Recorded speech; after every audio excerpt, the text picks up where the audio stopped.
in the headlines. 4 killed as explosion rocks Okene in Kogi State as President Buhari commissions projects. Ibadan residents lament lingering scarcity of petroleum products, call for government intervention. National Assembly passed 2023 budget as Senate okays supplementary appropriation.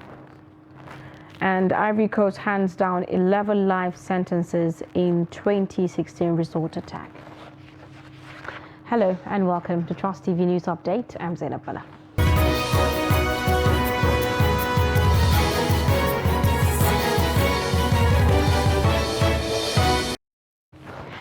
Hello and a warm welcome. A bomb has reportedly exploded in Okene area of Kogi State, killing at least 4 persons.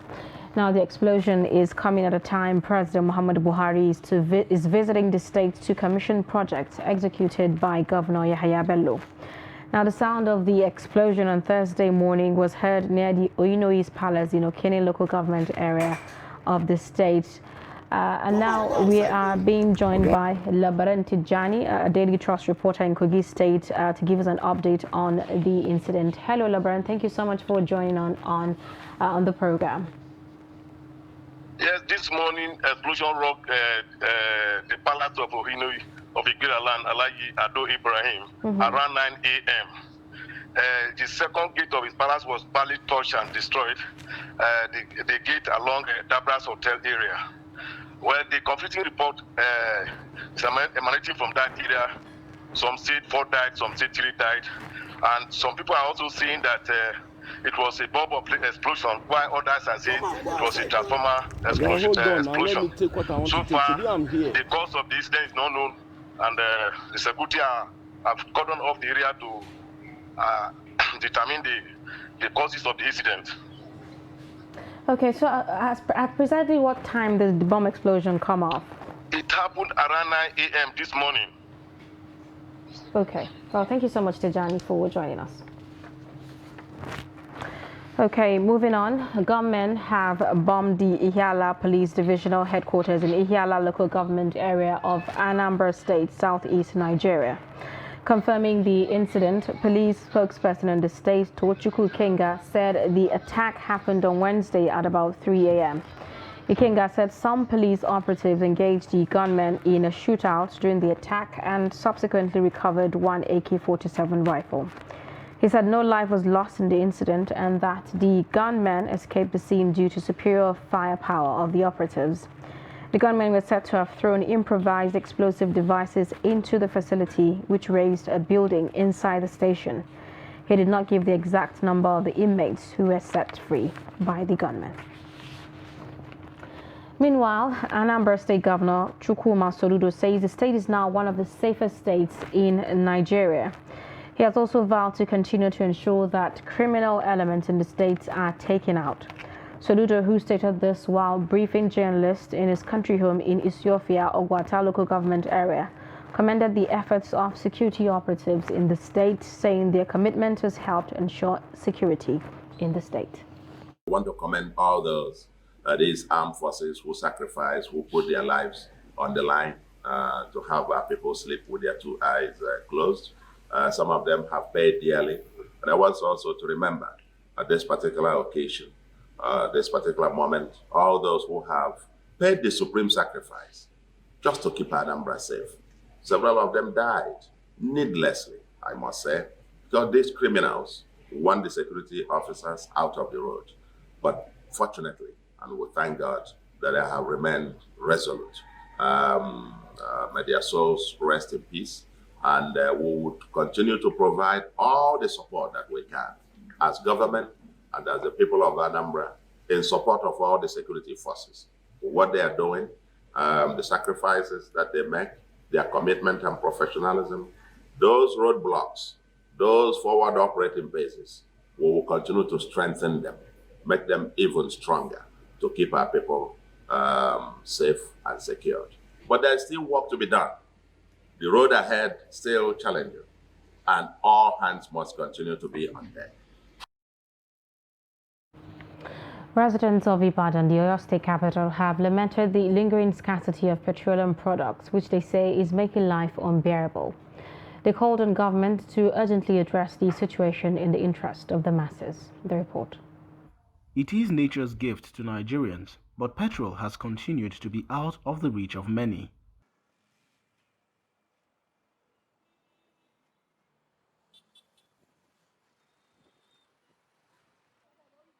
The past few days have been stressful for the masses who are battling with high cost of food items and transportation, which took away the usual shine for this year's Christmas celebrations.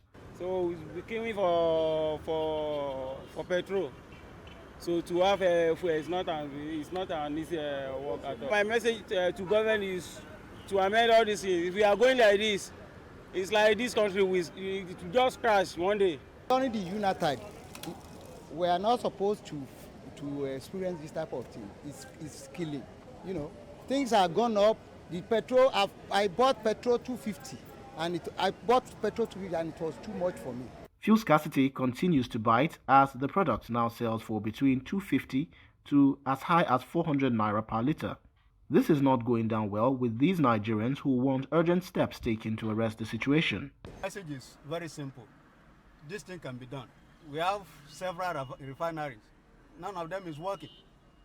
So I think it's better they fix our refinery so that we don't have to import fuel. Most of the time indoors, I spend most of the time indoors. I was just coming from work and the queue wasn't that long, so I decided to join. Most filling stations outside the Ibadan metropolis are under lock and key. The situation in the city center is, however, not any different, as only a few major marketers sell at the official price. Like 1.5 hours.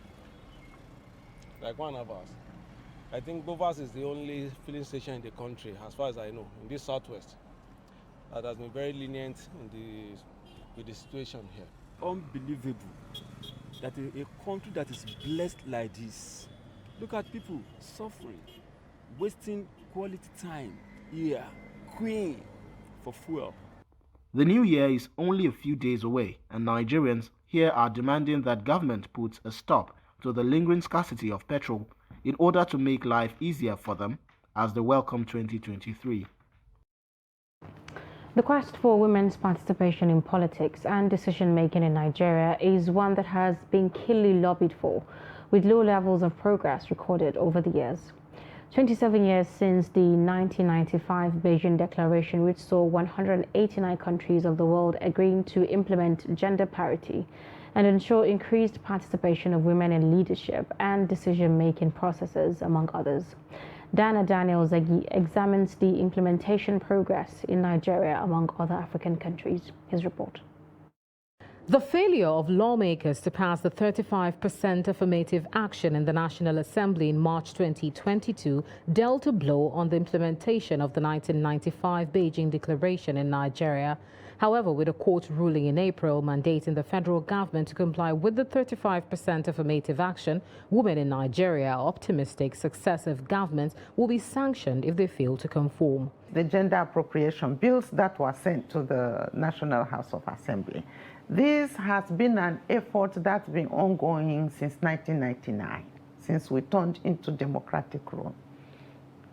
We haven't seen the reception that we need to see, especially within the government quarters, in terms of putting in place the kind of policies that are required for, this gender equality to happen.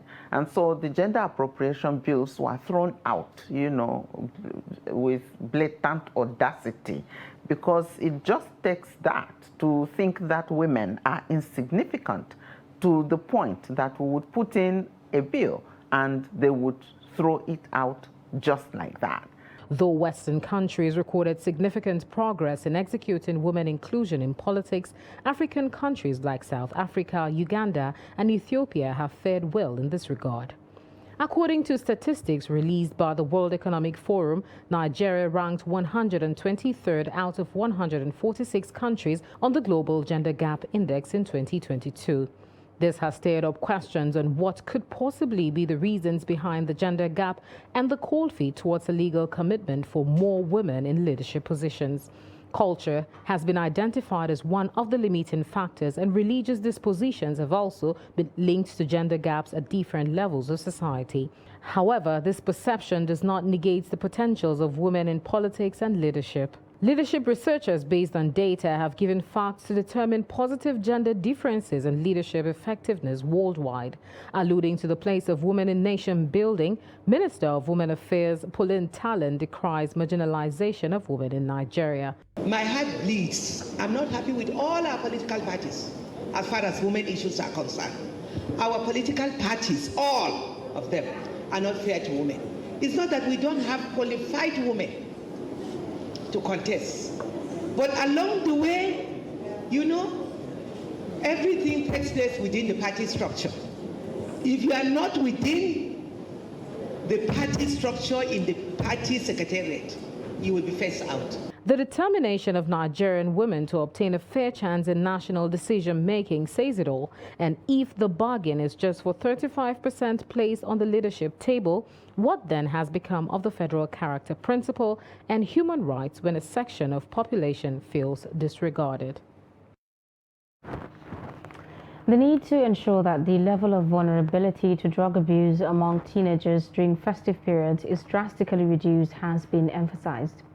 In Makurdi, Jimmy Azandi, who spoke to some teenagers who are mostly vulnerable to drug abuse and bad behavior, reports that this set of youngsters believe that family needs to do more in the area of proper parenting. His report. Armed robbery, kidnapping, terrorism and other crimes are sometimes blamed on drug and substance abuse. That's according to these teenagers whom I engaged in Makurdi, the Benue State capital. They decry the level of drug addiction in their neighborhood and feel the family and government are not doing enough to mitigate the menace. Drug abuse can be defined as the consumption of drugs and any other substances in excess or lesser dosage or without the advice of a medical personnel and cannot alter a person's physiological condition. Now the question here is, why do young people engage in drug abuse and other bad behaviors? Firstly, we have curiosity and anxiety and frustration. When a person is tired of life or is anxious and desperate about what he or she wants but cannot get it, he or she may be tempted to abuse drugs and negative influence. Keeping bad company, e.g. friends and hanging around miscreants and criminals who abuse drugs, will surely lure one to drug abuse. To some of the teenagers, peer pressure occasioned by poor parenting is a cause. To them, some parents have become too busy to properly raise their kids and worse, who are sooner than later consumed by peer pressure. Many people engage in drug abuse because they feel it gives them courage, boldness to stand in the public without fear, while some have a rest of mind and make them strong. Moreover, young people nowadays do not only engage in drug abuse, but other bad behaviors like cultism, kidnapping, human trafficking, and so on, which has made young people to lose track of responsibility. The reasons why people engage in drug abuse and other bad behaviors is mostly out of trivial reasons to a misinformed decision brought about mostly among the youth by peer pressure. The combination of low esteem, peer pressure, inadequate coping skills, and curiosity is also the reason why young people engage in drug abuse. Most people take drugs in order to escape physical and emotional discomfort. Stakeholders say the rising cases of drug abuse make awareness creation and sensitization for the teenagers an imperative if the country needs to raise youth that will take up leadership positions in the future. The House of Representatives on Wednesday passed the 2023 budget of 21.82 trillion naira as against 20.5 trillion proposal submitted by President Muhammadu Buhari. The budget was increased by additional 1.31 trillion naira. The House also extended the implementation of the 2022 capital budget till March 31st, 2023. The report. President Buhari laid the 2023 budget proposal before a joint session of the National Assembly on October 7th. The House considered approved the report of its Appropriation Committee. 6,557,797,797 naira only is for debt service. 8,320,000 21,371,195,637 naira only is for recurrent non-debt expenditure. The Joint Committee sat and acted on the bill as mandated by the House. The committee observed the following: the effects of the 2022 flood across the country and its attendant consequences on the roads, bridges, farmlands, and water sector necessitated the supplementary appropriation bill. MDS involved in the supplementary appropriation bill's requests are Foreign Minister of Agriculture and Rural Development, Foreign Minister of Works and Housing, Foreign Minister of Water Resources. Also at plenary, the House passed the Finance Bill and the 2022 supplementary budget. Passage of the 2023 budget requires concurrence with the Senate before it can be passed into law. In the same vein, the Senate has passed the 2023 appropriation bill of 1.83 trillion, with an increase of 1.32 trillion from the initial 0.51 trillion budget proposal of President Muhammad Buhari. A breakdown of the budget indicates an allocation of 967.5 billion for statutory transfers, 6.6 trillion for debt servicing, and 8.3 trillion for recurrent expenditure and 5.9 trillion for capital expenditure. The Senate noted that an upward review of the 2023 appropriation bill became imperative in order to improve the funding of some critical projects such as INEC, National Population Commission, Nigerian Army, and other security agencies. Now, meanwhile, the Senate has set up a special committee to engage the central bank to get clearer details of the ambiguous Ways and Means Advances clause, which President Muhammad Buhari is seeking approval.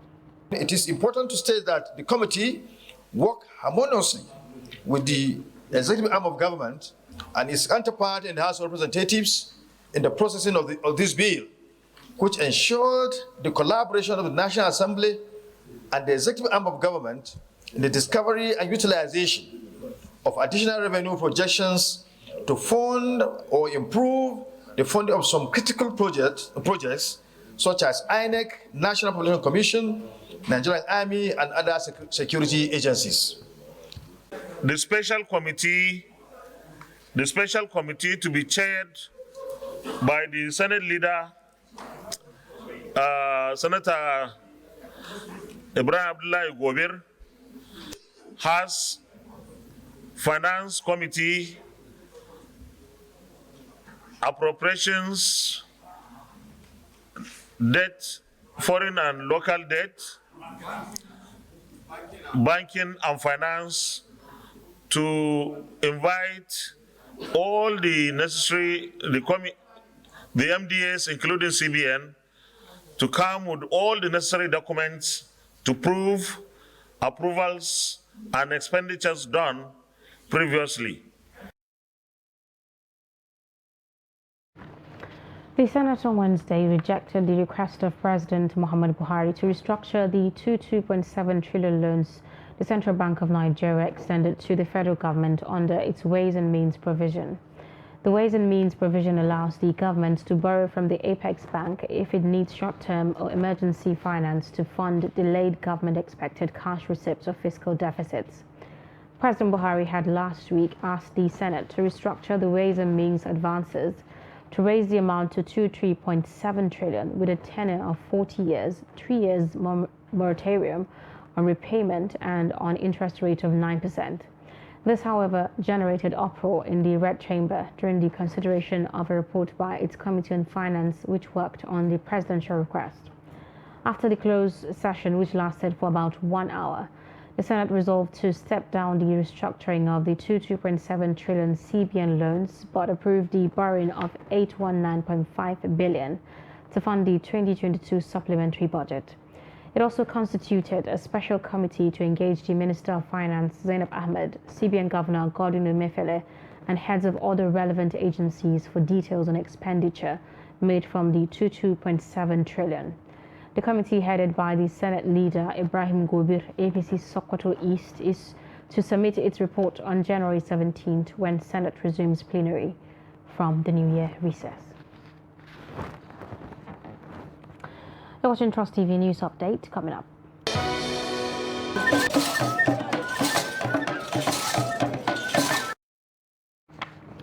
Breathtaking cultural heritage of Kaltungo Kingdom. Details of this story after the break. Stay with us.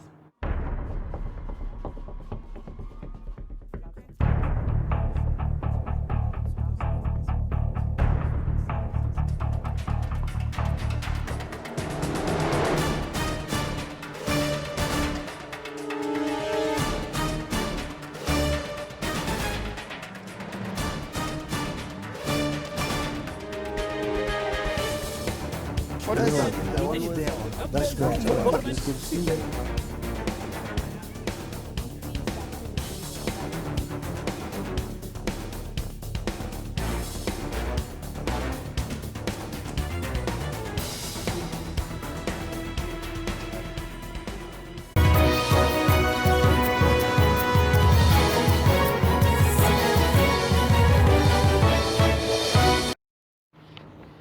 Welcome back. If you are just joining us, this is Trust TV News Update. Our top stories. 3 killed as explosion rocks volcano in Kogi State as President Buhari commissions projects. Ibadan residents lament lingering scarcity of petroleum products, call for government intervention. Moving on, the Minister of Labour and Employment, Chris Ngige, says the federal government would soon make a pronouncement on salary increase for civil and public servants to cushion the effect of rising inflation. He stated this while speaking with State House reporters after a closed-door meeting with President Muhammadu Buhari at the Presidential Villa in Abuja. He said already the Presidential Committee on Salaries was doing a review and was expected to come up with salary adjustments in the new year. Recall that the minister had recently hinted that the government would adjust workers' salaries to meet up with the economic realities in the country occasioned by inflation. On the 8 months outstanding salaries ASU demanded, the minister said the matter was before the court for proper interpretation of Section 43 of the Trade Dispute Act on the no work, no pay policy invoked by the government during the strike period. Cultural dancers, artists and traditional rulers have converged in Gombe State for the 2022 Kaltungo Annual Cultural Festival. The Kaltungo Cultural Festival is an annual event organized by the Kaltungo Chiefdom to preserve the cultural heritage of the Kaltungo people. Ibrahim Ismail reports.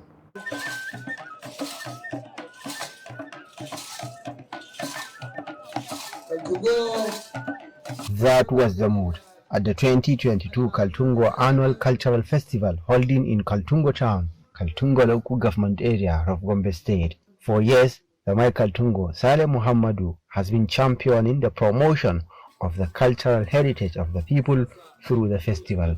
It gives us peace and it makes my people happy. When people are happy, there's no room for maybe depression or something like that in their mind that will motivate them to do something bad. So keeping them happy is the secret of having peace among our people. Gombe State Government says the Kaltungo Cultural Festival helps in fostering unity among diverse people across the state, vowing to replicate the same program at the state level. And this event that we are holding today is helping to provide the bondage, the necessary support that is supposed to guide peace, tranquility, and security in our states. So I urge all to be law-abiding. I urge all to support the efforts and initiatives of people like the Mai Kaltungo. At the sideline of the event, artists, through their works, showcase the beauty of artistic materials of Gombe people. We mobilized the artists from Gombe and we selected the artworks from different artists from Gombe to come and display them here because we discovered that this is a platform that aims at promoting culture and to promote ingenuity from our communities. So that's why we are here to also display what we have. It is believed that the cultural festival will continue to bring people of diverse backgrounds under a single umbrella to promote peace and strengthen the cultural heritage of the people of Kaltungo Chiefdom. From Gombe, Ibrahim Ismail reporting for Trust TV. And on the foreign scene, 11 people have been sentenced to life in prison in Ivory Coast after being convicted of abating an attack that killed 19 people and injured dozens on the tourist beach nearly 7 years ago. Judge Charles Bini handed down these sentences on Wednesday in Abidjan, the country's commercial hub, in the March 13, 2016 assault, which was the first such attack in Ivory Coast. In an operation similar to an attack the previous year in Tunisia, 3 men wielding assault rifles stormed the beach at Grand Bassam, a resort 40 kilometers east of Abidjan that's popular with Europeans, and then attacked hotels and restaurants. Of the 19 people killed, 9 were Ivorians and 4 were French citizens. A Lebanese national, a German, a Macedonian, a Malian, and a Nigerian also died, and there was 1 victim who could not be identified. At least 33 people were wounded. And in sports, Belgian Pro League club KRC Genk have announced the signing of Nigeria winger Yurasor. The 22-year-old is expected to undergo individual training program and then join his new teammates when they return from the New Year break. Soros scored 7 goals in 7 appearances for Slavia Prague in the UEFA Europa Conference League last season. The pacey winger netted 11 times and contributed 9 assists in 41 appearances in all competitions for Slavia Prague last season. He's now the second most expensive player ever signed by Genk, surpassing compatriot Paul Onuachu, who arrived from FC Midtjylland for €6 million in 2019. And that's it on News Updates. Do not forget to follow us across all our social media platforms. I'm Zainab Bala. Thanks for your time and company.